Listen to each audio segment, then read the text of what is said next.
Estoy muy contento de que veo la evolución de este seminario, de cómo se va adaptando a las nuevas demandas, ¿no? De la época que estamos viviendo con esta cuestión de la pandemia y todo esto. Y justo un poco este es el tema, ¿no? De la presentación de hoy. Les voy a compartir mi pantalla. ¿No? Cómo estas adaptaciones a estos nuevos contextos, a final de cuentas, son como, representa un factor clave en la búsqueda de la prosperidad urbana. Yo les voy a hablar de la prosperidad, pero el término visto, analizando las ciudades helénicas y más del mundo antiguo, Grecia antigua, ¿no? Vamos a hacer una revisión histórica y vamos a tener como ciudad de referencia a Atenas, ¿sale? Entonces, un término el cual está muy discutido, un término el cual está como analizado o referenciado a escala urbana por ONU Habitat, ¿no? Que es la referencia del término, el índice de prosperidad urbana. Pues vamos a tratar de pasarlo unos cuantos miles de años más y ver qué tan prósperas eran las ciudades o qué factores que ahora ONU Habitat reconoce como factores de prosperidad urbana, qué factores de estos aparecen en las ciudades antiguas griegas, ¿no? Tomando en referencia a Atenas. Seguramente han visto bastante de esto en todos estos días, los 4 días que llevo del seminario. Muy rápidamente vamos a hablar del índice de prosperidad urbana de UNO Habitat, el cual reconoce 6 ejes, ¿no? Estos ejes son el eje de la productividad, que nos dicen que una ciudad próspera contribuye al crecimiento económico, desarrollo, generación de ingresos, empleo, igualdad de oportunidades, que proporciona niveles de vida dignos para toda la población. En cuanto a infraestructura del desarrollo, el segundo eje, la ciudad próspera debe proporcionar infraestructura y servicios necesarios, vivienda adecuada, saneamiento, suministro de energía, sistemas de movilidad sustentable, tecnologías de la información y comunicaciones para sostener población y economía y mejorar calidad de vida. En el eje más social, tenemos una ciudad próspera en la medida que la pobreza y las desigualdades son mínimas. Ninguna ciudad puede presumir de ser próspera cuando grandes segmentos de la población viven en pobreza extrema y privaciones. Esto implica reducir la incidencia de barrios marginales y de nuevas formas de pobreza y marginación. En calidad de vida, la ciudad próspera proporciona servicios sociales, educación, espacios públicos, recreación, salud y seguridad necesarios para mejorar los niveles de vida, lo que permite a la población maximizar el potencial individual y llevar una vida plena. En cuanto a sostenibilidad ambiental, que es como lo de hoy, ¿no? Lo que nos interesa mucho resolver como urbanistas, como arquitectos, la creación y distribución de los beneficios de la prosperidad no destruyen o no deben degradar el medio ambiente. En cambio, hay que reducir la contaminación, aprovechar de los residuos y optimizar el consumo de la energía. Esto implica que los recursos naturales se preservan de tal forma que no se comprometan las necesidades de las futuras generaciones. Esto lo dice el informe Brundtland, ¿no? En 1984, si bien recuerdo, de la ONU, donde es como la explicación de lo que significa sostenibilidad, ¿no? No comprometer a las futuras generaciones a encontrar un mundo en peores condiciones de lo que encontramos nosotros. Y por supuesto, lo más básico, según yo siento y según reveló este estudio, que es la gobernanza y la legislación urbana. aquí ya los gobiernos locales o las instancias que ven las cosas un poco a escala territorial, pues debe haber o sea, el éxito de un gobierno es donde se va a reflejar también en toda la sociedad, ¿no? Yo creo que es como de los puestos más importantes en tomar en cuenta para verdaderamente guiar a una ciudad o una nación o lo que sea hacia la prosperidad, ¿no? Y esto se ve clarísimo en la ciudad de Atenas cuando hubo gobiernos fuertes, cuando hubo gobiernos muy centrados, cuando hubo gobiernos que implementaron acciones que vamos a ver ahora, pues es donde la prosperidad pues, llega a tener unos altos índices, ¿no? Y estos altos índices de prosperidad se reflejan en todos los aspectos de la vida de los ciudadanos. Bien, ONU Habitat ahora ¿qué hace? Hace un hexágono, ¿no? En el cual estos ejes aparecen y da unos, según cuando apliques este estudio de índice de prosperidad a una ciudad, pues vas calificando, ¿no? Los factores de prosperidad, que son el gobierno urbano y legislación, diseño y planificación urbana, economía urbana y finanza municipal, desarrollo de infraestructura, cohesión y equidad social, ecología urbana y medio ambiente. Depende de qué tan bien estás o qué tan mal estás, pues depende si vas a consolidar políticas urbanas, fortalecer o priorizar estas mismas políticas. Nosotros no vamos, pensé en algún momento, ¿no? De empezar a llenar estas cosas por etapas de Atenas, pero sería muy aleatorio, entonces ya dejé un poco esta idea, que sería muy interesante, pero bueno, seguramente vamos a ir identificando en este recorrido histórico y en estas referencias a ciudades antiguas griegas, vamos a ir identificando en qué de estos factores han trabajado y para llegar a altos índices de prosperidad urbana. Y aquí hay que tener algo claro, ¿no? Que todos son procesos cíclicos.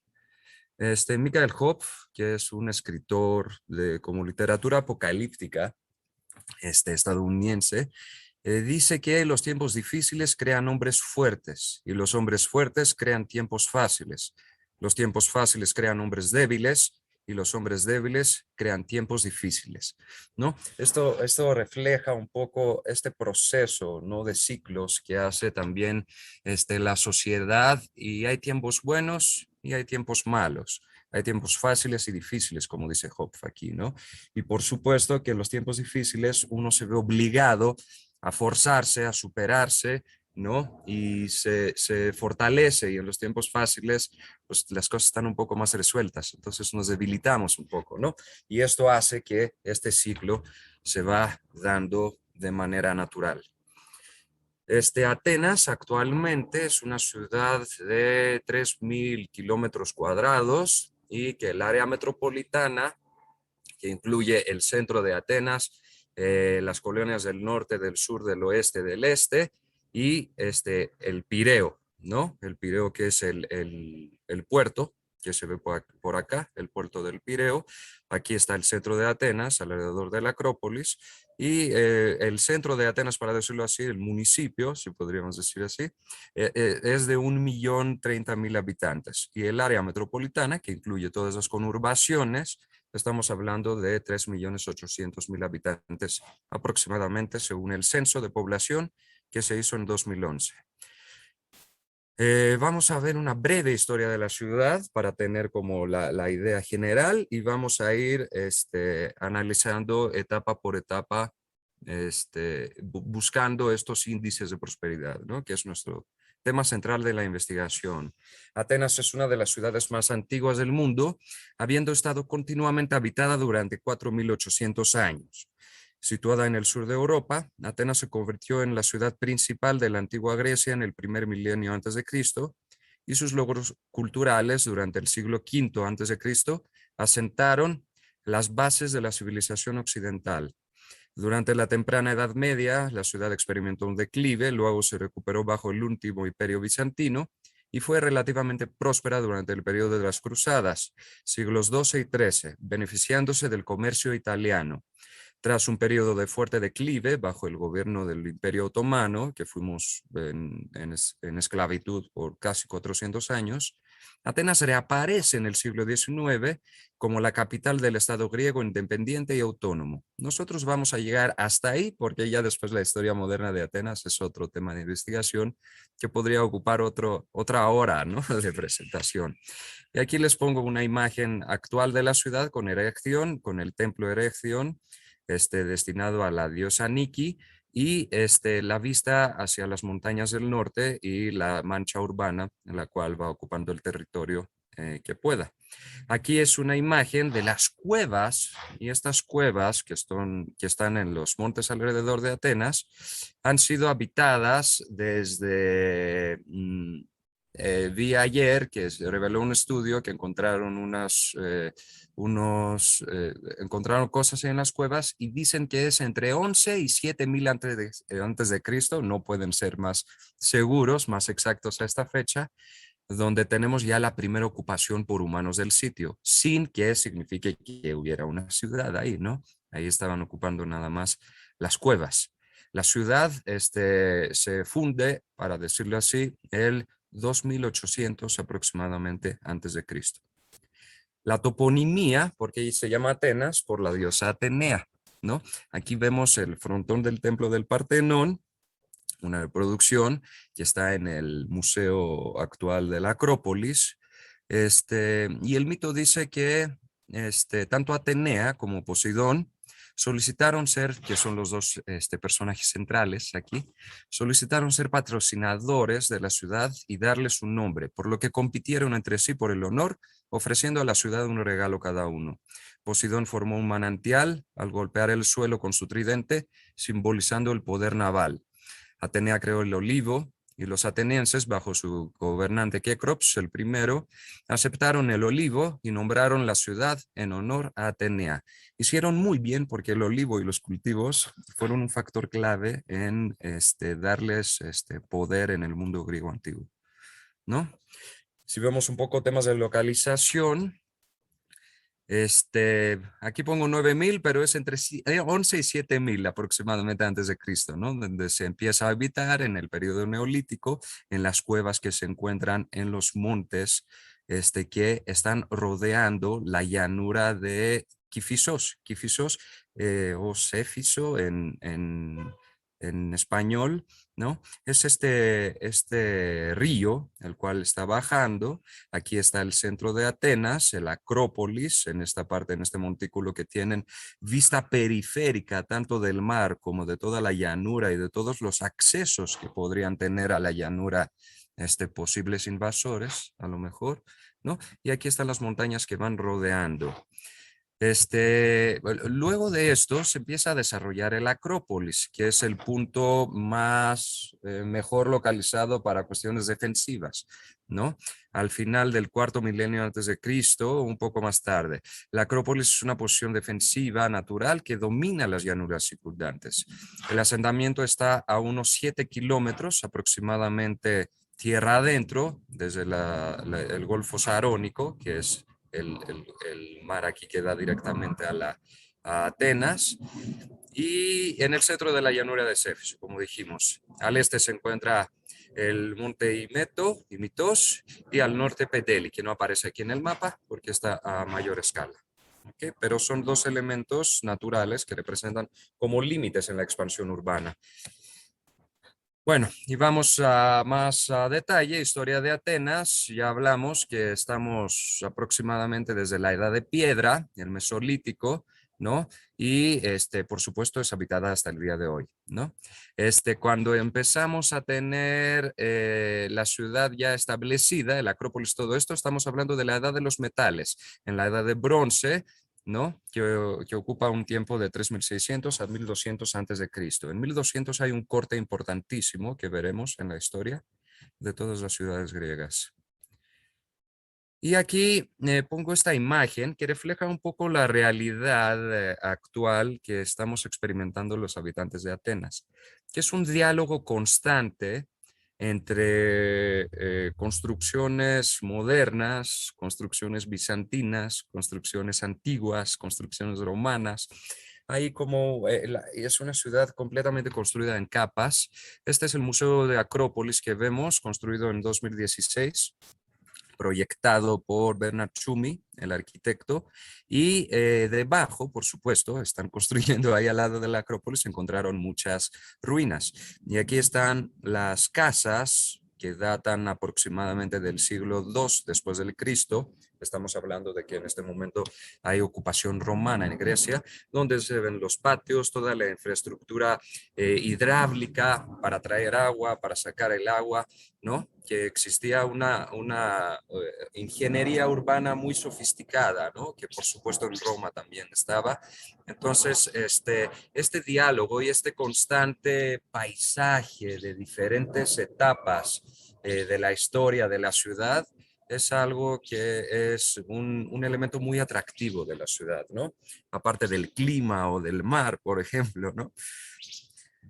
Bueno, y vamos a empezar un poco con la primera aparición de la ciudad, ¿no?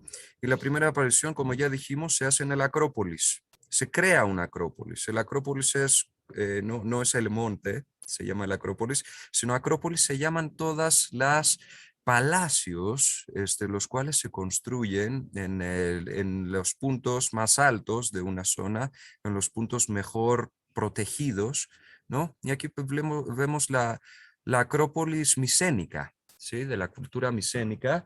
Ahorita vemos datos de esta cultura. Y el primer asentamiento es un asentamiento micénica con una importante fortaleza micénica. Entonces, la Acrópolis que todos conocemos, con la imagen que tiene, ha pasado por etapas, ¿sí? Y esta es la primera imagen que tenía el Acrópolis, que también es muy interesante, ¿no? Esta primera imagen podemos ver claramente la referencia a la ciudad madre, para decirlo así, a la capital de toda la civilización micénica, que son Micenas, una ciudad fundada. Aquí ya vemos cosas mitológicas, ¿no? De Homero, vemos todas estas referencias a estas ciudades sin estar muy seguros de cuándo fue su aparición o cuándo fue la fundación de cada una de las ciudades. Pero bueno, aproximadamente estamos hablando de una ciudad que estuvo habitada de 3000 antes de Cristo hasta 150 después de Cristo. El imperio fuerte, la edad de oro micénica, con el rey Agamemnon, que se ve aquí la máscara de donde lo habían, ¿cómo se llama? Cuando muere en la tumba de Agamemnon, ¿no? Que es uno de los elementos más principales del conjunto arquitectónico. El imperio, la edad de oro era de 1600 a 1100 antes de Cristo aproximadamente. Para 1350, se estima que hay 30,000 habitantes y que la ciudad, o sea, el palacio en conjunto con todas las casas colindantes de los agricultores, tenían unas 32 hectáreas, una dimensión de 32 hectáreas. Aquí está un poco la arquitectura palaciega, micénica, el arte, trabajan mucho con el cobre, con el oro. Homero dice que Micenas es una ciudad de oro, ¿no? Que estaba llena de objetos de oro y revestida de oro. Y por supuesto, junto con Knossos, de la cultura minoica, son las ciudades que lideran el mundo griego en ese entonces. Aquí pongo nada más como una referencia de las diferentes acrópolis micénicas. Hay muchas más, por supuesto, que existen en el mundo, en el territorio helénico. Aquí tenemos la de la isla de Sifnos, de Tirinza, que está muy cerca de Micenas. Micenas, la puerta de los leones, ¿no? Donde se aplica por primera vez simetría en el diseño arquitectónico, ¿no? Del mundo griego. Canaquia, Midea y otras, ¿no? Y aquí está la otra potencia que está en ese momento, que es la cultura, la civilización minoica. Aquí está el Palacio de Knossos, el cual, aquí está la representación de Jean-Claude Golbin.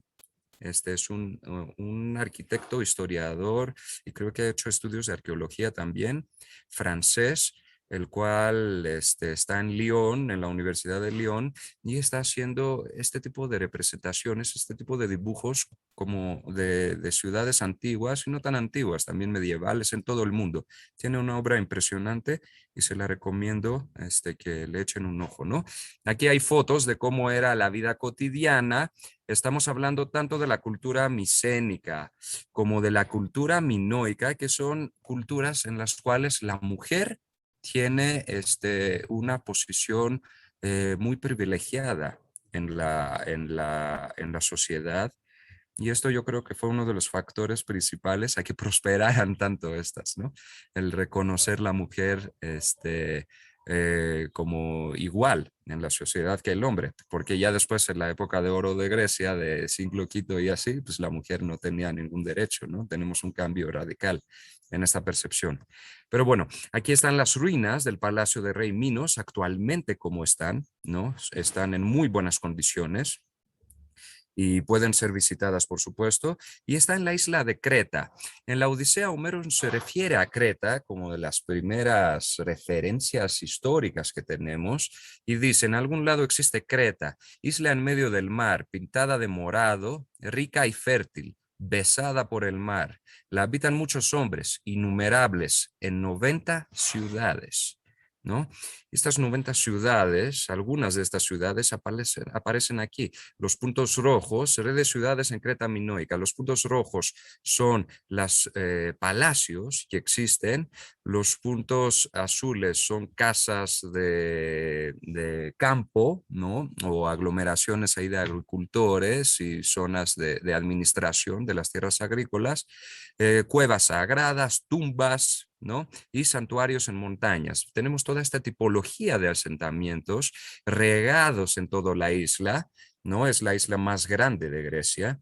Y aquí tenemos otros puntos importantes, minoicos, y otras ciudades de influencia de la cultura minoica.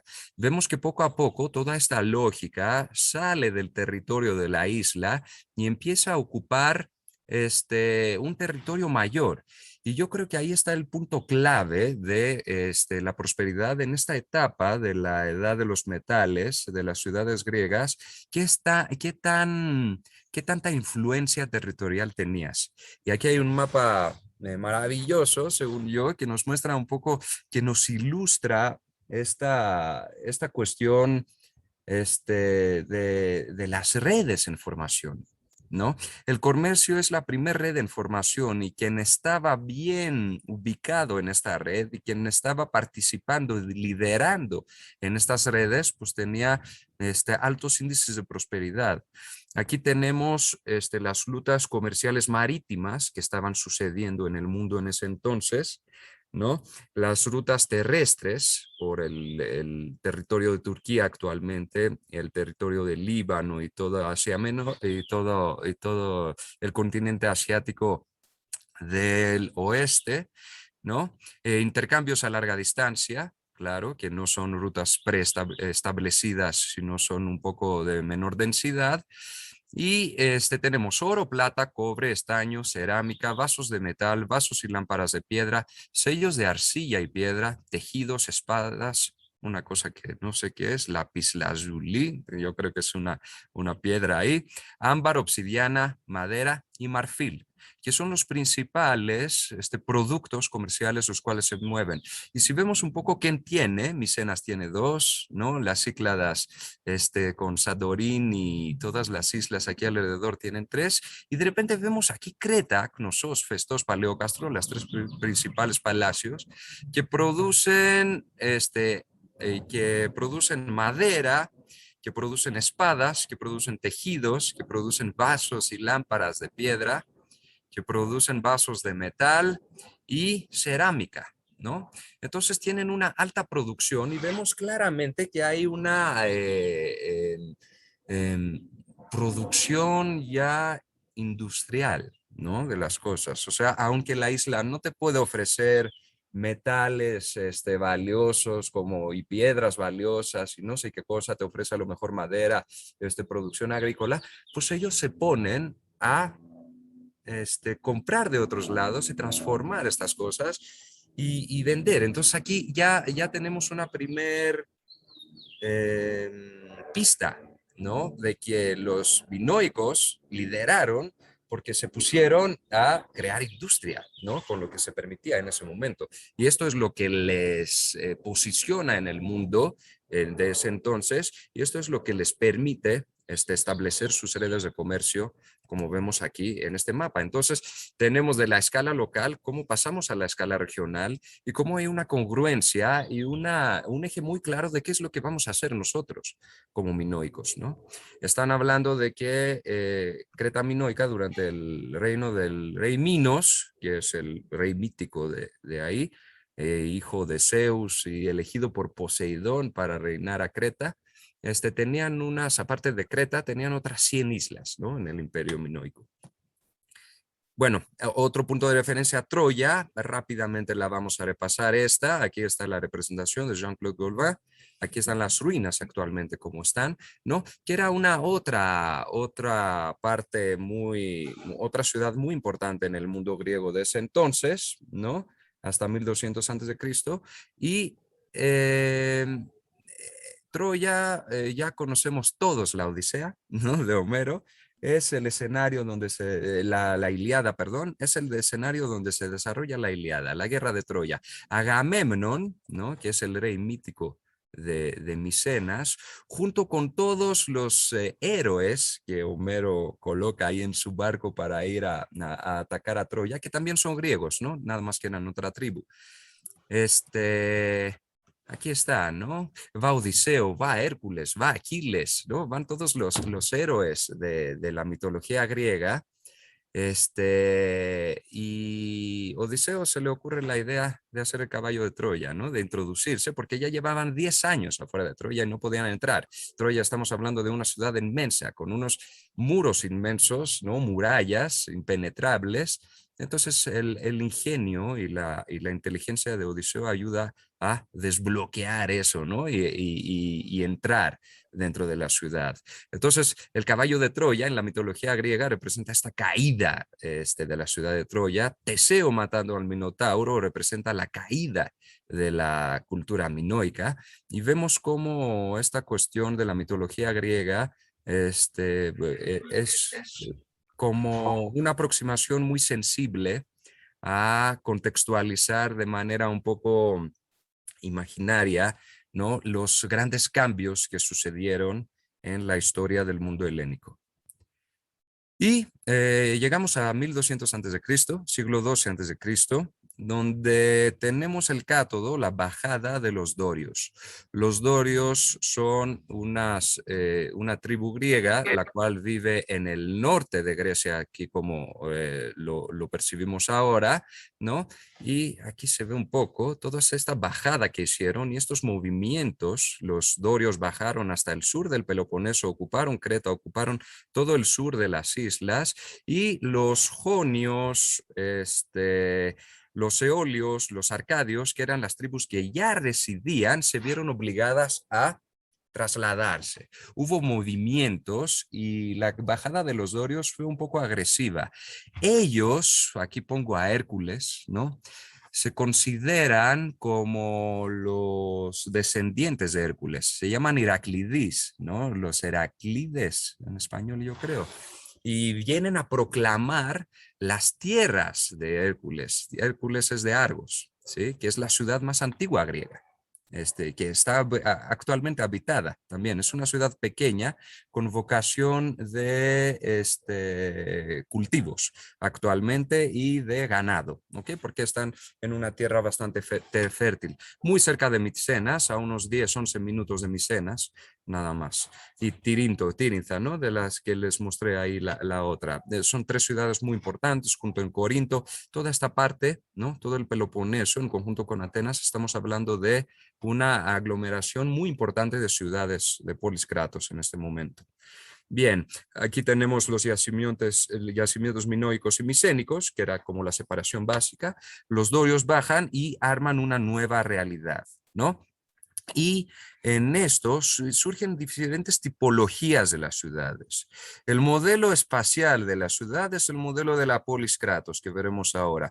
Pero fuera de las polis Kratos hay otras también como estos que están en verde, que son santuarios panhelénicos, ¿no? El oráculo de Delfos, Olivia, donde se hacían los Juegos Olímpicos, y Dilos, la isla que nunca fue habitada, que fue una isla destinada al dios Apolo, ¿no?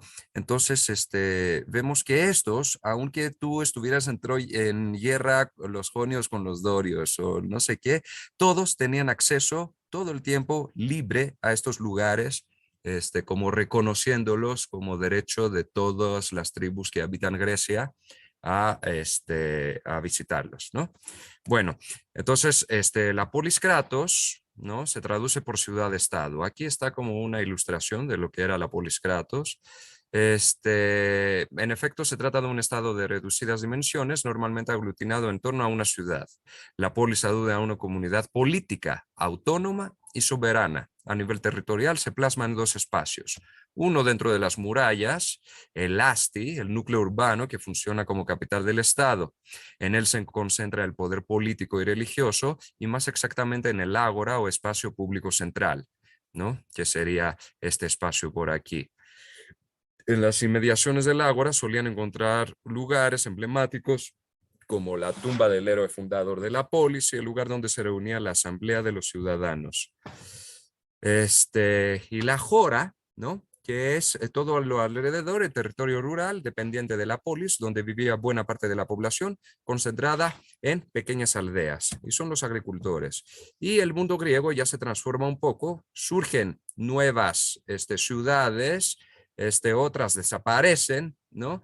Y el tamaño, para decirlo así, varía mucho. Hay otras grandes, como Esparta, que ocupa unos 8.400 kilómetros cuadrados, ¿no? Y Atenas, que ocupa 2.650 kilómetros cuadrados. Corinto 880, Egina bien pequeña 885 kilómetros cuadrados, que Egina es la pequeña isla aquí, ¿no? Kos, etcétera. Eh, Esparta, en ese momento, que son los dorios que bajan y establecen la ciudad de Esparta en 1050 a.C., y sigue siendo habitada, por supuesto, hasta hoy, es una ciudad muy diferente a las demás.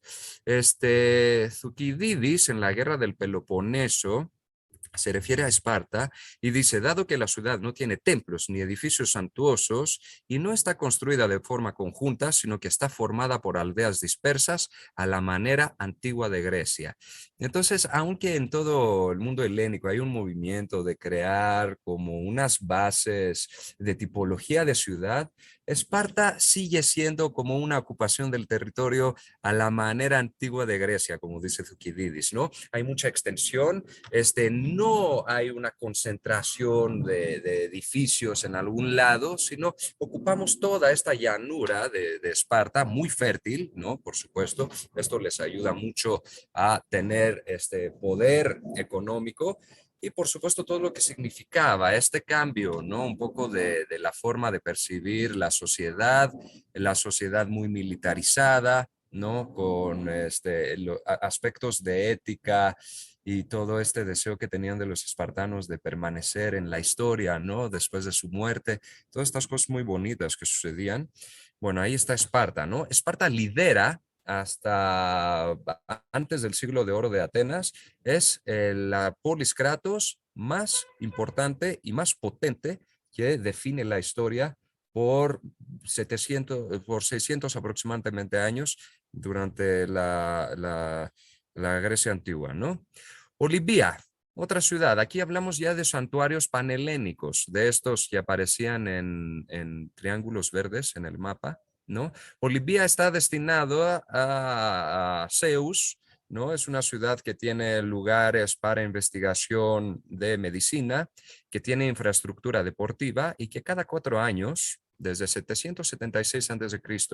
hasta 396 después de Cristo, estamos hablando de más de 1000 años, ¿no? Como 10 veces más de los Juegos Olímpicos modernos, se celebraban los Juegos Olímpicos, donde aunque hubiera guerra, todo guerra se para. Hay épocas de paz ¿no? Y todos mandamos, todas las ciudades, todas las polis kratos mandan a sus mejores atletas a competir. Un atleta que gana una medalla olímpica en ese momento significa que gana en varios deportes, ¿no? Gana en lucha, gana en correr, corrían con toda su armamenta en algunos momentos de la historia de los Juegos Olímpicos, ¿no? La lucha grecorromana, como la conocemos, etcétera. Aquí pongo una referencia. Michael Phelps, ya ven que en 2016 gana su 13ª medalla de oro y es el ganador olímpico más el mayor ganador olímpico de toda la historia. Y antes de él, era Leonidas de Rodos, de una isla, quien tenía 12 victorias en ese entonces, de 152 antes de Cristo a 164 antes de Cristo. O sea, ganaba 3 medallas de oro por Juegos Olímpicos, ¿no? En ese entonces. Imagínense. Bueno, aquí está la representación de Jean-Claude Golbin de la antigua Olimpía. Otro muy famoso, otra ciudad que prosperó por ser una ciudad especializada, ¿no? Para decirlo así. Ahora es interesante, ¿no? Que surgen estas tipologías de ciudad que hablamos, tipo de ciudad, si es una ciudad con vocación económica, con vocación turística, con vocación de la moda, cosmopolita, ¿no? Como decimos, bueno, ahí también había como ciertos tipos de ciudades, ¿no? Delfos es donde todos van al oráculo, que aquí están las ruinas del oráculo, donde se encuentra Pithía, la que da las predicciones hacia el futuro. Todo rey, antes de ir a una guerra, tiene que hablar con Pithía, tiene que ir ahí y tiene que hacer lo que le dice Pithía, ¿no? Es impresionante el poder que tenía esta ciudad. Está en una topografía muy accidentada en las montañas, ¿no? La ciudad va ocupando esta topografía tanto por concentraciones de edificaciones como por terraceos para crear zonas agrícolas, ¿no? Y aquí vemos la maqueta de la antigua ciudad en el Museo del Sitio de Delfos, ¿no? De Delphi, que está por ahí. Aquí está Pithía, ¿no? La cual estaba ahí con sus humos y sus hierbas raras y estaba viendo el futuro. Y todos tenían que hacer lo que decía Pithía. Otra, Epidavros. Epidavros, ¿qué pasa? Aquí Epidavros es una ciudad santuario de Asclepios. Asclepios es el dios de la medicina, ¿no? En Epidavros hay un gran teatro, construido en 350 a.C. con capacidad de 14,000 personas, el cual hasta hoy en día, en verano, hay un festival de Atenas Epidauro, ¿no? El cual muchas obras teatrales antiguas griegas se están presentando, ¿no? Es maravilloso estar ahí, la verdad. Yo fui de niño, no he ido últimamente, pero recuerdo muy bien esta sensación que te deja este espacio y ver una obra de teatro que data de 2500 años aproximadamente, ¿no? ¿Y qué tenían como infraestructura? Tienen estadio donde van a correr, tienen cuartos para los atletas, cisternas y baños públicos, tienen librería, una biblioteca, perdón, tienen el Xenón, que es como un hotel para los visitantes y para los enfermos, y aquí se juntan muchos doctores de antigua Grecia, muchos médicos, a investigar sobre la medicina. Es una ciudad de investigación aplicada en medicina y todos los que llegan, los enfermos que se quieren curar y funcionan un poco como conejitos de India para estos médicos, hacen a los dioses, como pasa también hoy en día en las iglesias bizantinas, si tienen mal el pie, pues ofrecen una pequeña estatuita de un pie al dios Apolo o al dios Asclepio para que lo ayude a curar, ¿no? Ahí está el Pidauro. Y Atenas arcaica, de 1200 a 480 antes de Cristo, ¿no? La ciudad sigue creciendo constantemente. Desde el 900 en adelante es uno de los principales centros de comercio y prosperidad en la región. Esta posición bien puede haber resultado de su ubicación central en el mundo griego y su fortaleza segura, por supuesto, en la Acrópolis que sigue. Y aquí tenemos la segunda etapa de la Acrópolis, donde el templo micénico, que aquí se ve su trazo, ya desaparece y tenemos dos templos, ¿no? Simultáneos, uno a Zeus y uno a Atenea, si bien recuerdo. Y esta es la segunda versión, Acrópolis versión 2. 2.0. ¿no? Ahí está. Ahora, ¿qué está sucediendo? Atenas han pasado muchos años que ha tenido poder, ha estado en guerras contra Esparta, porque es la ciudad líder, y ha generado mucha riqueza, ha generado mucha prosperidad.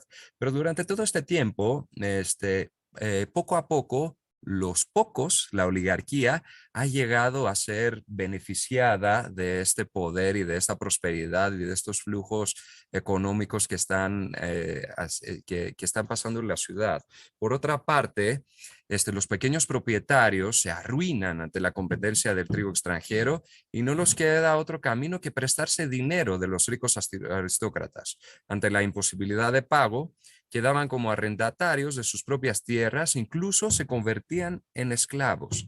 Y ante estos problemas se sumaron la inconformidad de los comerciantes de origen plebeyo y de los artesanos ante el sistema político que acaparaba la nobleza.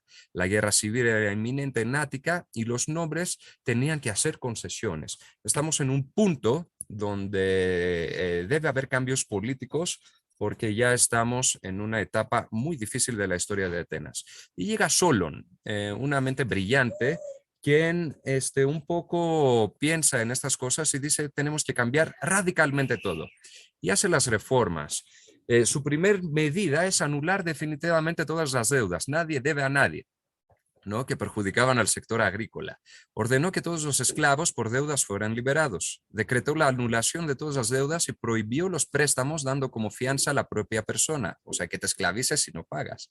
Orientó la economía hacia el cultivo del olivo y la vid, y que era trigo y no podían competir, ¿no? En ese entonces, favoreció la industria y el comercio, reformó el sistema de pesas y medidas, dotó a su ciudad de una moneda más cómoda y liviana, suprimió todos los privilegios de la clase, la riqueza adquirida era la única distinción que servía para clasificar a la sociedad y establecer sus derechos y deberes, y restauró la pequeña propiedad, ¿no? Después de esto llegan las guerras persas, donde tenemos la derrota de los persas por los griegos. Los griegos arman una coalición, se llama esto, como un equipo, ¿no? Que somos una fuerza militar, porque contra los persas no podremos. Miren nada más el imperio persa, ¿no? Aquí está la imagen de la ciudad de Persépolis, construida en 512 a.C. y que permaneció habitada hasta 250 después de Cristo, ¿no? Y hay una revuelta por aquí, ¿no? De las ciudades jónicas y Atenas manda ayuda. Y esto desata la guerra. La guerra dura de 499 a 429 antes de Cristo, ¿no? Y los griegos ganan. ¿Sí? Los griegos ganan, los espartanos están peleando ahí en Termópiles, los atenienses ahí por el mar, Darío se ve obligado a retirarse y después de esto, Atenas, ¿no? Establece su poderío en la zona. Ya no es Esparta, ya es Atenas ahora quien lidera. Y Atenas hace una liga de varias ciudades, la Liga de Delos. Aquí vemos la imagen de la isla de Delos, es la isla que se encuentra por aquí, que no es habitada, nunca fue habitada, es la isla de Apolo, recordemos, ¿no? Y ahí hubo como un meeting de todos los líderes de las ciudades y decidieron trazar camino en conjunto. Y aquí están los estados aliados a Atenas y los estados dependientes. Estamos viendo que está ocupando casi todo el perímetro del mar Egeo. Y esto, por supuesto, le da un poder impresionante. Y los estados aliados y los dependientes le pagan a Atenas, le dan dinero. Y ahí llega el siglo de oro, quinto antes de Cristo, el siglo de Pericles, que un político que marcó con letras de oro su paso por el poder. Pericles dio un gran impulso a la democracia. La democracia fue establecida en 510 a.C. por Clístenes. De hecho, Pericles, la mamá de Pericles es sobrina de Clístenes, ¿no? Son familias poderosas las cuales estaban en ese momento. Fue nombrado estratega o jefe militar en 454 a.C. y consolidó la posición hegemónica de Atenas en la Liga de Delos, que era la confederación, esa era la palabra constituida por diversas ciudades griegas para luchar contra los persas. Y utilizó, por supuesto, el tesoro de la liga para construir el Acrópolis, como lo conocemos ahora. Al fin de crear un comercio comercial, fomentó la expansión de colonias atenienses por el mar Egeo, intensificó el programa de construcciones navales y en 448 a.C. convocó un congreso de paz en el que participaron todas las polis helenas. En el siglo de la población de Atenas llegó a tener 250.000 habitantes, un cuarto de millón. Estamos hablando de una extensión grande de mucha población para la época, ¿no? Y esto refleja un poco el esplendor que tenía Atenas en ese momento. Aquí está la imagen de la Acrópolis ateniense por los arquitectos Ictinus y Callicratis. Aquí están los datos de la extensión urbana, ¿no? La antigua ciudad amurallada abarcaba un área de aproximadamente 2 kilómetros de este a oeste y un poco menos de norte a sur, aunque su apogeo, la ciudad antigua, tenía suburbios que se extendían mucho más allá de estas murallas que estamos viendo. La Acrópolis estaba situada justo al sur del centro de la zona amurallada, ¿de acuerdo? La población, estamos hablando de que según Thucydidis, en la guerra del Peloponeso, los ciudadanos atenienses que tenían derechos políticos eran 40.000, lo que hace de sus familias un total de 140.000 personas. Los metecos, que no tenían derechos ciudadanos, pero eran gente que habitaba en otras ciudades, pero que iba a residir en Atenas. ¿Por qué? Porque Atenas ofrecía una infraestructura y red de comercio ya establecida en el cual, pues si quieres venir aquí y quieres participar en todo esto, me tienes que pagar. Entonces la gente iba y pagaba impuestos y pagaba renta a los atenienses que tenían casas para residir ahí. Pero con el paso del tiempo, ellos también se sintieron que deberían de tener voz, ¿no? Y es lo que pasa con Solon. Y los esclavos, por supuesto, que se estiman entre 150.000 y 400.000. Por lo tanto, aproximadamente una décima parte de la población eran ciudadanos varones adultos elegibles para reunirse y votar en la asamblea y ser elegidos para el cargo. Aquí vemos otra representación de la ciudad de Atenas, el puerto de Pireo, los ríos, ¿no? Los cuales desembocan aquí en el delta de Fáliro, y la extensión y un poco la densidad de la ciudad antigua de Atenas del siglo V antes de Cristo. Aquí también se ve el ágora ateniense para entender un poco la proporción espacial de estos espacios públicos, ¿no? Que estaban como escenarios de participación ciudadana en la democracia ateniense. Y aquí vamos un poco a los atenienses de oro, ¿no? Alrededor de estos años, esta prosperidad, ya hemos ganado la guerra, estamos ganando, no tenemos los persas, no tenemos a los espartanos, tenemos todas las ciudades que están bajo nuestro mando, casi, casi, nos mandan dinero y nosotros podemos hacer lo que queramos con este dinero, pues esta prosperidad hace que también la sociedad evolucione y que el individuo evolucione y que la mente llegue a niveles los cuales son como codiciados hasta hoy en día. Tenemos historiadores, Heródotos, Tucídides, tenemos, por supuesto, filósofos, Sócrates, Platón, Aristóteles, Pericles, que es el estratega de Atenas, el personaje más importante, Aristófanes, que hace comedias de teatro, Esquilo, Sofocles y Eurípides, quienes hacen tragedias, teatro.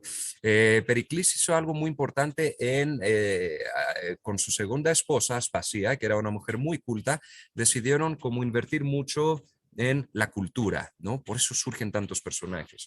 Si vemos un poco las fechas, el siglo de oro coincide Heródotos, Thucydidis, Sócrates, Pericles, Aristófanes, Sofocles, Eurípides, todas estas mentes simultáneamente en una ciudad, en su espacio público, comentando cosas, ¿no? Me imagino que debió haber sido una época donde la humanidad había alcanzado unos niveles de pensamiento muy, muy altos, ¿no? Y se tiene que reconocer esto.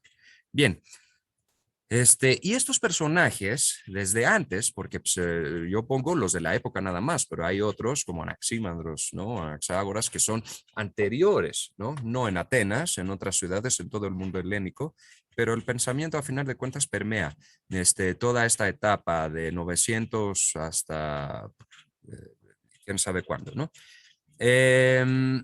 Estos son los encargados de diseñar las colonias griegas, porque hubo una etapa muy importante en la cual este cambio de escala de las ciudades, de que vemos nuestras redes de carácter regional, vemos los puntos de comercio, vemos control de territorio, ¿no? Estamos hablando de la iglesia colonial, que es aproximadamente del siglo de 900 antes de Cristo hasta 300 algo, no veo porque está la barra de comando por ahí. Pero bueno, una ciudad manda colonizadores, ¿no? Hay un fundador, que es el principal, y estos tipos que estaban por aquí se encargan a diseñar y a escribir la legislación de esta nueva ciudad, las leyes que aplican de esta nueva ciudad y la organización social que va a tener esta nueva ciudad. Esto es muy interesante, ¿no? Que les encarguen a estos personajes,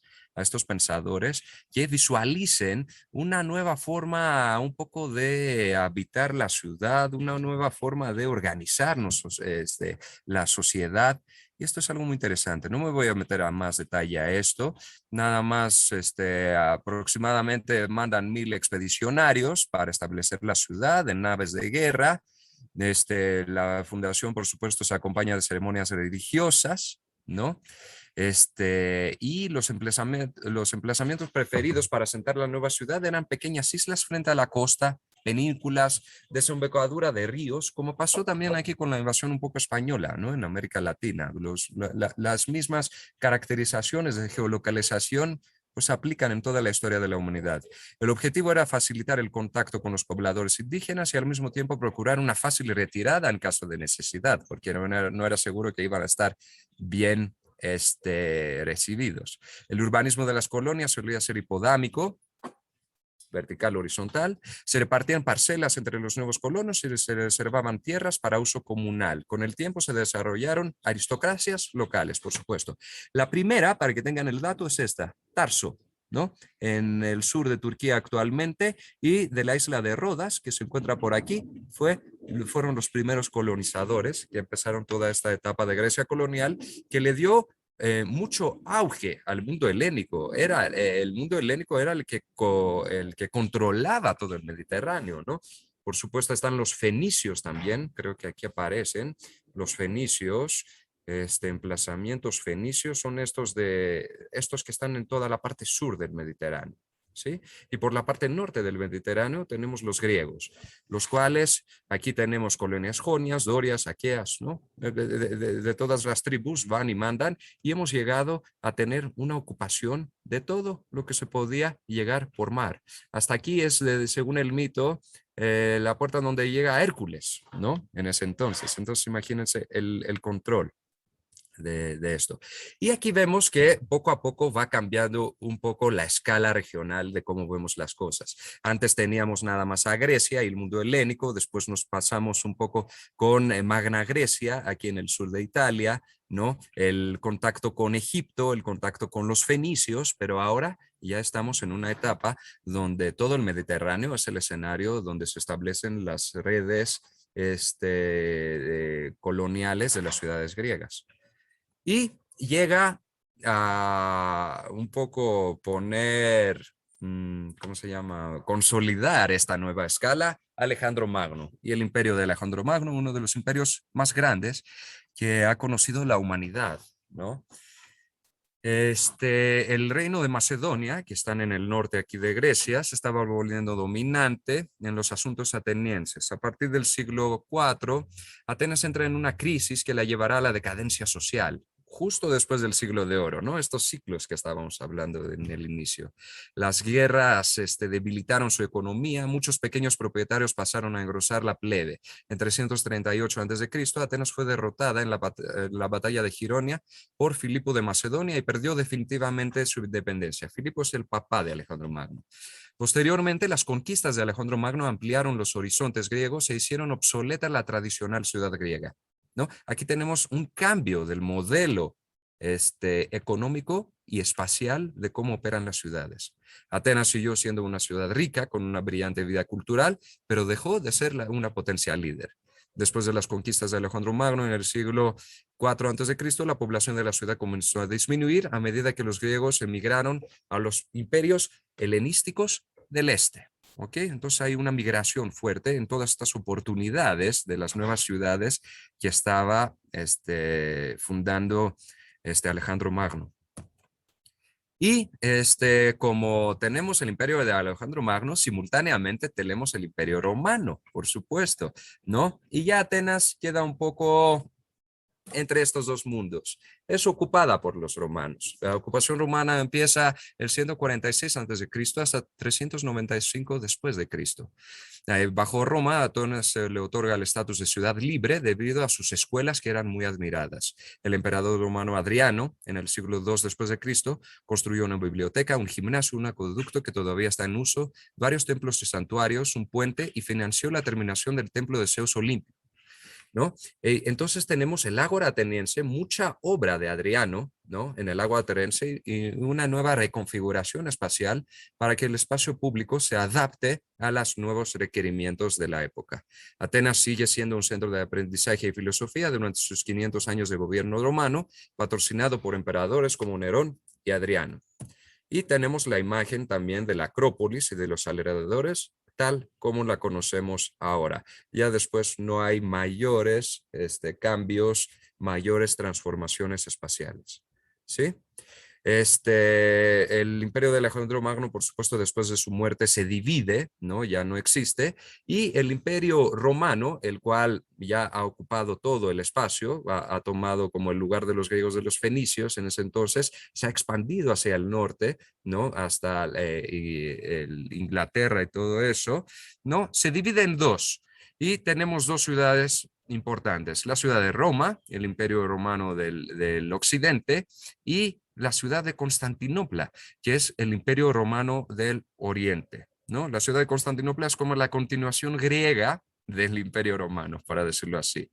Atenas durante el imperio bizantino, estamos hablando de 395 después de Cristo hasta 1453 después de Cristo, ¿no? ¿Qué pasa con la ciudad? Bueno, primero vamos a hablar de Constantinopla un poco. Constantinopla se ubica en el antiguo Bizancio, ¿no? Que da su nombre al Imperio Bizantino. Bizancio fue creado 658 a.C. como una colonia de Mégara. Mégara es una pequeña ciudad actualmente habitada, por supuesto, muy cerca de Atenas. Y en 395 después de Cristo es donde se llama Constantinopla por el emperador Constantino, ¿no? Y tenemos una gran desarrollo para ese momento de la ciudad, ¿no? Es una de las ciudades más interesantes. Actualmente es, ¿cómo se llama Constantinopla? En los turcos, ¿cómo la llaman? Estambul, ¿no? Es Estambul, la ciudad de Estambul. Ok, bueno, no nos vamos a meter mucho a detalle. La ciudad de Atenas sigue siendo un importante centro de conocimiento, y hasta que el emperador bizantino Justiniano, el primero, en su lucha contra el paganismo, porque por supuesto los 12 dioses de Grecia antigua son considerados paganismo, ahora es ortodoxo, ahora el imperio es cristiano, cerró las escuelas filosóficas de la ciudad en 529 después de Cristo, un evento cuyo impacto en la ciudad es muy debatido, pero generalmente se toma para marcar el final de la historia antigua de Atenas. Hasta 529 es lo que consideramos como la antigüedad en Atenas, ¿no? Y la conversión del imperio del paganismo al cristianismo afectó enormemente a Atenas, lo que redujo la reverencia hacia la ciudad. Monumentos antiguos como el Partenón, el Elegion, Ifestion, Cisión, se convierten en iglesias. A medida que el imperio se volvió cada vez más antipagano, Atenas se convierte más en una ciudad de provincia. Muchas de sus obras de arte fueron llevadas por los emperadores a Constantinopla. Y aquí tenemos un trazo de la ciudad bizantina, ¿no? De la ciudad de Atenas bizantina. Y esta información aparece en el proyecto arqueológico Inhabiting Byzantine Greece, que está desarrollado por la Universidad de Virginia. Un proyecto muy interesante de carácter urbano. Entonces, la evidencia arqueológica también nos marca, como habíamos dicho al inicio, que para el siglo XII y el siglo XIII es la edad de oro del arte bizantino en Atenas. Atenas tiene mucho poder en ese entonces, ¿no? El ágora o el mercado que había estado desierto desde la antigüedad tardía comienza a reconstruirse y pronto la ciudad se convierte en un centro importante en la producción de jabones y tintes. El crecimiento de la ciudad atrajo a los venecianos y varios otros comerciantes que frecuentaban los puertos de Egeo a Atenas. Este interés en el comercio parece haber aumentado aún más la prosperidad económica de la ciudad. Y varias de las iglesias bizantinas que actualmente templos bizantinos que están en la ciudad de Atenas, fueron construidos en esta época por el dinero que entraba en la ciudad, por supuesto. En 1204, la Cuarta Cruzada conquista Atenas y la ciudad no se recupera de los latinos antes de que fuera tomada por los turcos otomanos. No volvió a tener autonomía en su gobierno hasta el siglo XIX. Estamos hablando de 700 años, ¿no? Aproximadamente en los cuales Atenas ya está bajo el mando de otros. Bueno, el primer ataque otomano es 1397 y la ciudad se ocupa en 1458. Tal como Adriano, la misma sensación que tuvo, también el sultán Mehmed II entró a la ciudad y se sintió muy impresionado por la belleza de sus antiguos monumentos y se le emitió un firmán, un edicto imperial, en el cual prohíbe su saqueo o destrucción bajo la pena de muerte, ¿no? El Partenón se convierte en la mezquita principal de Atenas. Todavía no está destruido el Partenón, ahorita vemos su destrucción, ¿no? Y bajo el dominio otomano, la ciudad poco a poco va disminuyendo de importancia, su población cae severamente y la ciudad queda una pequeña ciudad rural, ¿no? Aquí tenemos una imagen de Atenas en el siglo XVIII. Aquí tenemos una imagen de la mezquita del Partenón que fue demolida en 1837. Y aquí está un poco este tema de la explosión del Partenón. Aquí tengo al revés el 8 y el 6, perdónenme, es 1687, ¿sí? Lo interesante es aquí, 1687, llega Francesco Morosini, un veneciano, el cual quiere ocupar Atenas y desde el puerto del Pireo está atacando con sus barcos, bombardeando Atenas. Y uno de estos, desafortunadamente, cae en el Partenón. En el Partenón en ese entonces, los otomanos tenían una bodega de pólvora. Entonces, imagínense la explosión y esta explosión pues deja a la Acrópolis y al Partenón en la imagen que lo conocemos actualmente. ¿Sí? Bueno, para el siglo XVIII hay un poco más de prosperidad, para decirlo así, ¿no? Las relaciones entre turcos y griegos son buenas porque pues, la ciudad ofrece ingresos económicos por el comercio, ¿no? Exportan cuero, jabón, grano, aceite, miel, cera, resina, seda, queso, principalmente a Constantinopla y Francia. Aquí tenemos otros destinos, ¿no? Comerciales. Y en 1822, una insurgencia griega captura la ciudad. Cae en manos de otomanos otra vez en 1826 y hasta marzo de 1833 se retiran. En ese momento la ciudad, ¿no? Como en todo el periodo otomano, tenía una pequeña población de aproximadamente 400 casas, en su mayoría alrededor de la Acrópolis. Y hasta aquí le paramos en este recorrido histórico, porque ya después entra la historia moderna. Y en la historia moderna, esto que tenemos aquí, ¿no? Que era la ciudad antigua de Atenas, o lo que tenemos de las 400 casas, que es la Acrópolis y una pequeña franja construida. Después tenemos toda la ciudad y la expansión que experimenta, pero ya, como dije, esto es otro tema. Y esta es la última lámina en la cual voy a tratar de hacer un poco un resumen de los factores importantes que influyeron a que Atenas prosperara. Atenas ha sido una ciudad habitada durante varios milenios y ha podido adaptarse a los contextos, así como integrarse a las redes de los distintos modelos económicos y geopolíticos que han caracterizado sus distintas épocas. En varios momentos de su historia ha alcanzado altos niveles de prosperidad. Algunos de estos factores que incidieron en la prosperidad ateniense son: primero, y desde el principio de su historia, la geolocalización. Las condiciones ambientales y climáticas, los recursos naturales y características edafológicas, el acceso al agua, todo eso hacen que Atenas tenga una producción agrícola, una producción industrial y poco a poco va armando su potencia naval de manera muy fluida, ¿no? Y por supuesto, este es un factor clave en que Atenas prosperara durante varios momentos de su historia. La estabilidad social y económica, los periodos de paz, el acceso a la riqueza y la producción de pensamiento. Todos estos temas que hablamos un poco de las características de la sociedad, ¿no? Y de la prosperidad social, lo que significa.